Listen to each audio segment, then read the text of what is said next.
Pemirsa, 16 tahun tragedi Mei berlalu. Tanggal 12 dan 13 Mei 1998, Jakarta membara. Kerusuhan terjadi hampir di setiap sudut ibu kota. Ribuan orang meninggal dan ratusan wanita mengalami pelecehan seksual. Ironisnya, meskipun rezim pemerintahan di era reformasi silih berganti, belum juga ada titik terang siapa dalang di balik bumi hangus Jakarta saat itu. Kebenaran kasus kerusuhan dan pelanggaran hak asasi manusia yang terjadi pada tahun 1998 sudah seharusnya diusut tuntas. Jangan jadi lorong gelap dalam sejarah Indonesia yang tak akan pernah terungkap. Dalam special report tragedi Mei kali ini, Berita Satu menghadirkan mantan Kepala Staf Kostrad tahun 1998, Mayor Jenderal Purnawirawan Kiflan Zain. Terima kasih Jenderal sudah bergabung bersama kami. Ya, terima kasih. Apa kabar? Ya, baik. Sehat. Pak Kiflan, setiap bulan Mei, tanggal 12, 13, 14, apa yang Anda kenang?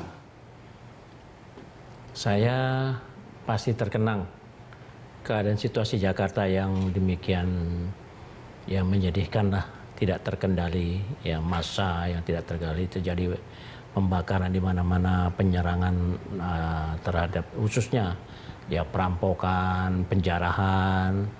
Nah, tapi saya tidak melihat adanya pembunuhan kecuali yang terbakar di Klender, yaitu di Mall Klender, Pak. Mall Klender itu aja. Tapi pembunuhan di jalan, ya perkosaan di jalan saya tidak melihat. Karena saya juga turun di jalan-jalan, tapi entah saya juga nggak ngerti kalau ya tempat lain. Nah, itu aja jadi saya sangat sedih kejadian itu. Kenapa bisa terjadi? Jadi setelah itu saya mempelajari dan mengikuti laporan-laporan intel yang berada di bawah kendali saya. Saya adalah satu desain yang dilakukan oleh sekelompok orang, ya. Tetapi saya belum membukakan ini siapa yang melakukan desain ini. Sekelompok orang, Pak Jenderal. Artinya ya, lebih dari satu. Lebih dari satu. Pak Kiflan, saya ingin tahu bagaimana Anda menggambarkan peristiwa yang terjadi 16 tahun lalu itu dari kacamata Anda sebagai seorang militer yang terlibat langsung dalam peristiwa Mei. Saya nggak terlibat langsung. Artinya saya ada di lokasi. Merasakan langsung. Jadi ketika tanggal 12 itu ada terjadi tertembaknya mahasiswa Trisakti, gitu.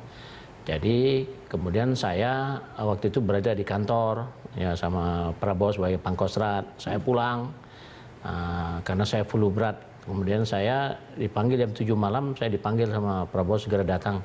Keadaan mungkin ini bisa jadi kacau setelah terjadinya tertembaknya mahasiswa ini. Ya udah saya pulang, balik lagi ke Kostrad. Jam 7 malam Bapak Jam 7 malam dari Cijantung saya pulang karena rumah dinas Cijantung. Pulang saya, kemudian perintah Pangkostrat, Prabowo siapkan pasukan. Suatu ketika kalau ini keadaan kacau, kita harus segera perang pasukan karena rencana operasi pengamanan pemilu dan sidang umum MPR 98 belum dicabut karena itu 90 hari kerja. Jadi sampai dengan bulan Mei itu belum dicabut. Nah, jadi saya sudah menyiapkan pasukan yang ada di Jakarta.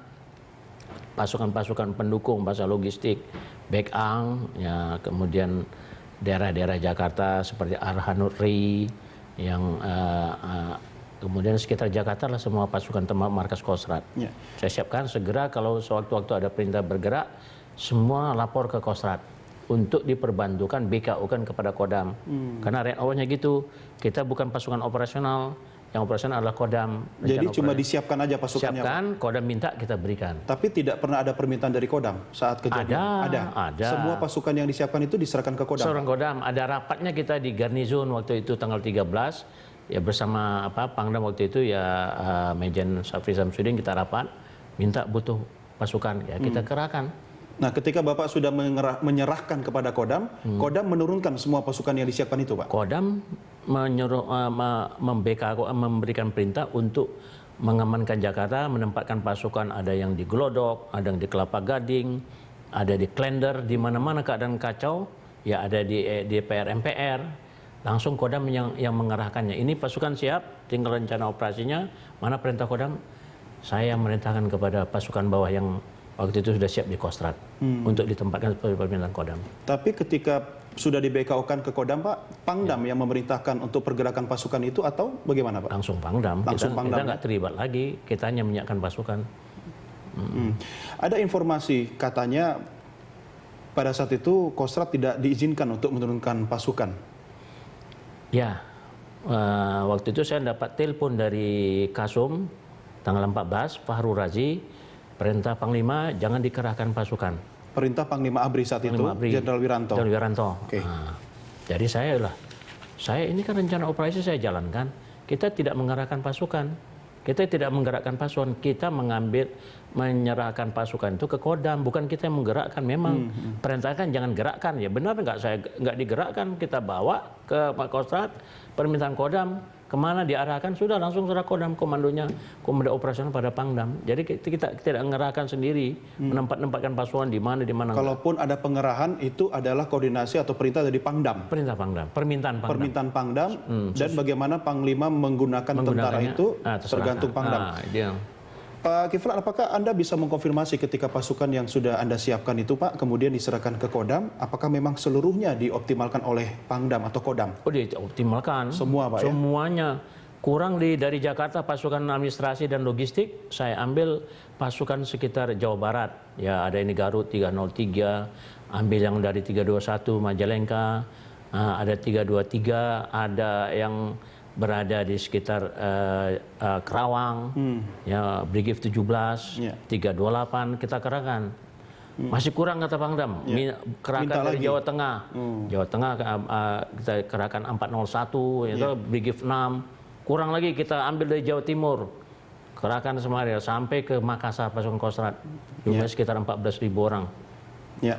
Pak Kiflan, ketika Panglima ABRI waktu itu Jenderal Wiranto melarang pengerahan pasukan, itu perintah kepada Pangkostrat, kepada Kasum? Kasum untuk memerintahkan jangan kita mengarahkan pasukan. Bukan kepada Pangdam?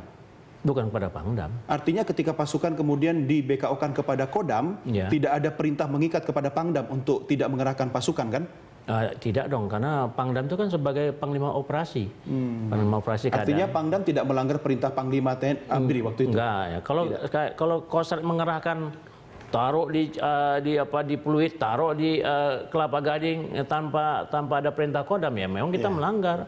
Enggak, kita enggak lakukan itu. Kita serahkan sesuai dengan permintaan Kodam. Ada rapatnya kita dengan Kodam. Tanggal 13 di Garnizon ada rapatnya, saya juga hadir. Baik, Pak Jenderal, kita break dulu, Pak. Kita akan lanjutkan sampai berikutnya. Pemirsa, kami segera kembali, tetap bersama kami.